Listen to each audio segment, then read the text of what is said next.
Alright.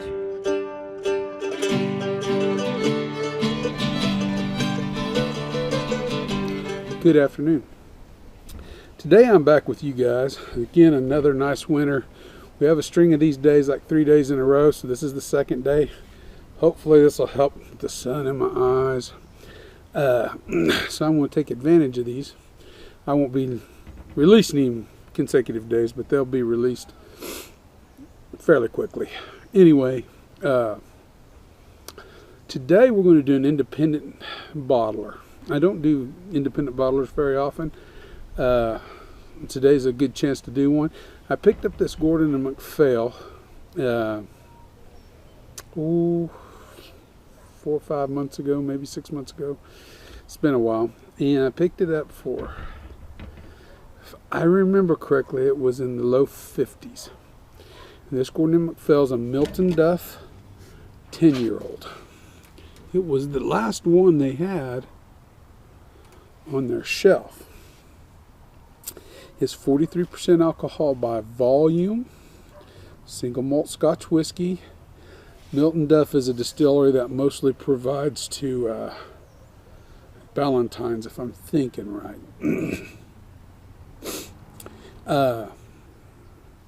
I'll read the back a little bit to you guys. Since 1895, Gordon and Macphail has worked with the majority of Scotland's distilleries, and today matures, selects, and bottles some of the world's finest, rarest single malt Scotch whiskies. I'm not going to read all that. I'm not going to read the founded. Well, I guess I will. Founded by King Alexander II in 1230. Plusgarden Abbey is situated 6 miles southwest of Elgin. Miltonduff Distillery is said to be situated on the site of the Abbey Mill. The Abbey's meal mill. 2 miles from the Abbey. So, I think, it doesn't say it on here. Not sure, but I don't think, to me, 10-year-old, it's a nice apple juice color on it. I don't know if there's much in the way of color or chill filtration. There may be some. It doesn't say the way on there, but I'm just not sure. This bottle is clearly dated on the back, on the bottom. It was bottled 2010-16, which means October 20th of 2016. So it's set on the shelf for 2.5 years before I bought it, at least, maybe close to 3. I've had some out of it. It's been a while since I've had it, so I want to do it now. Try to remember what my memory brings me and what it's going to be like, so you guys can get a good view of what it's like. Wow, we got sirens going on, and that's unusual in this little town, trust me. That's not a very common thing. Anyway, it's 10-year-old. Gordon and Macphail does a lot of different independent bottlings. I've seen them. I'll try to do more when I can find them and their interest. Miltonduff is not a common distillery you're going to get outside of an independent bottling, so that's why I took advantage of this, just so I could have the experience. I didn't know it was a Ballantyne's. I'd read that in that one of the Ballantyne's uses for one of their single malts they use in that features predominantly in their blends. So I didn't know that going into it, and that's the reason I kind of picked it up. I got that from the book, the blended Scotch book I've read. I can tell you right now, just the odor that's hitting me from the glass, vanilla. I get the vanilla and the malt from this distance from the glass. Develops real nice. Come on now. These dogs.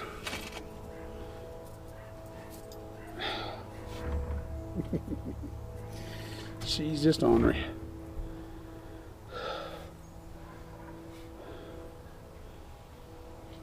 Oh, the vanilla and the malts come up front real if there's, I don't think there's much in the way of sherry in this. I think it's probably mostly bourbon cask. If it's sherry, it's a very light, well-used sherry cask or butt.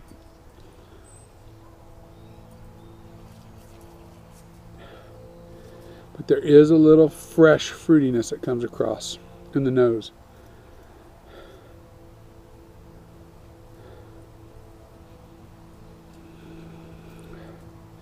Vanilla, maltiness, fresh fruitiness. I'm not going to put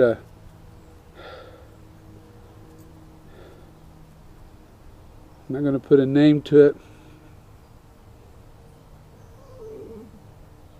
I don't know. It's about all I really get.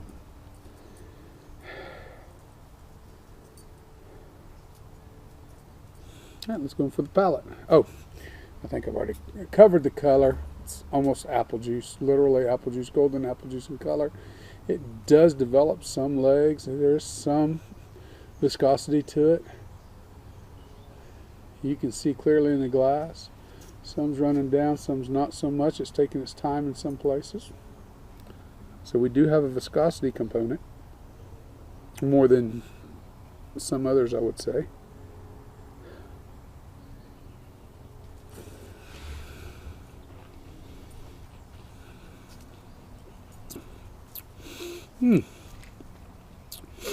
For a space cider, this particular one has a lot of Highland character.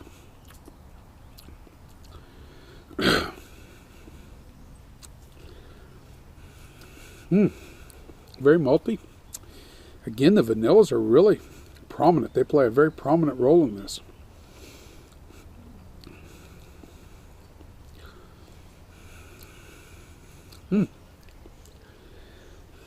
Pear, very pear and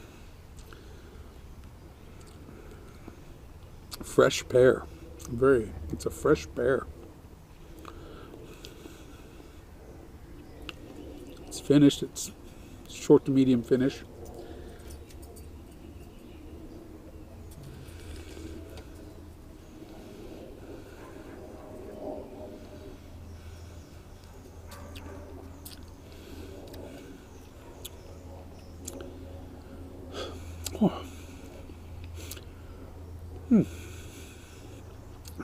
Very drinkable. This is a very drinkable whiskey.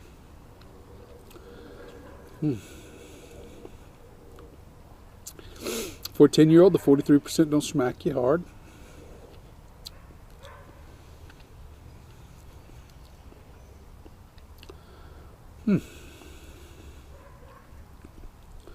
Honey. Yes, honey. That's what I'm looking for. That's the description of what I'm getting. Lots of vanilla.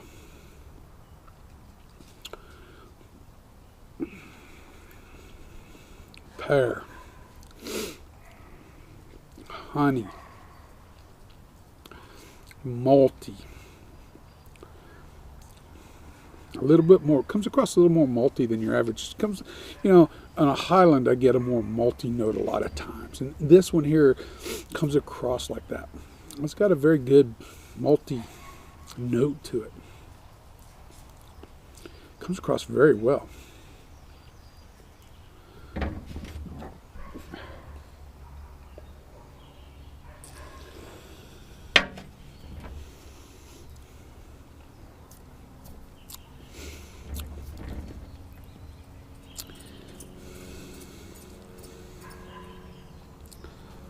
It's just a little bit short in the finish for me. You kind of have to rework it. Well, the finish is honey though. That fresh fruit, pear, and honey note. That's your finish.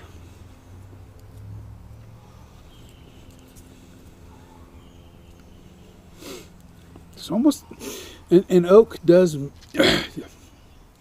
There is a little presence from oak in this too. It's got a little bit of an oakiness that comes along with it.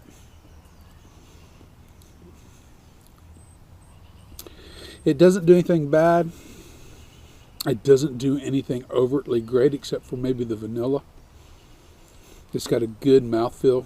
It's creamy in the mouthfeel. It actually has a creamy mouthfeel to it. Very, Very mouth coating, actually, for a 10-year-old.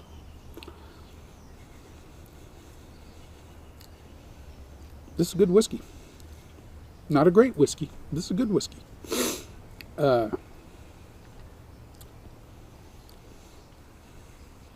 don't think many people, I can't find much fault in it. You know what?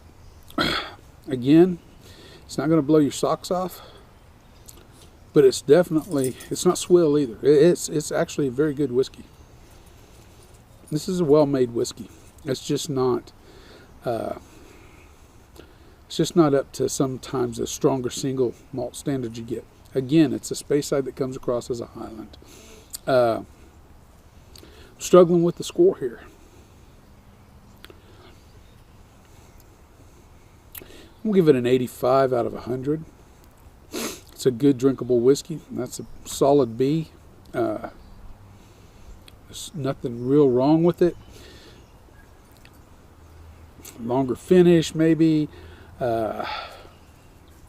More depth of richness in the character of it to go along with that oily mouthfeel, that creamy mouthfeel. And I think it would easily climb into the A range. But as it is right now, for what it is, an extremely drinkable, solid single malt. Gordon Macphail did a good job on it. I mean, you know, I've tasted better, I've tasted worse. It's one of those kind of whiskeys. So I will definitely enjoy the bottle as I go. In fact, I think we're going to get us another pour. Give us another solid pour while I sign off.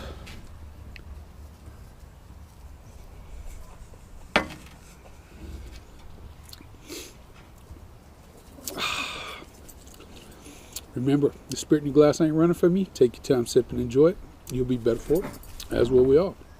Everyone have a wonderful afternoon.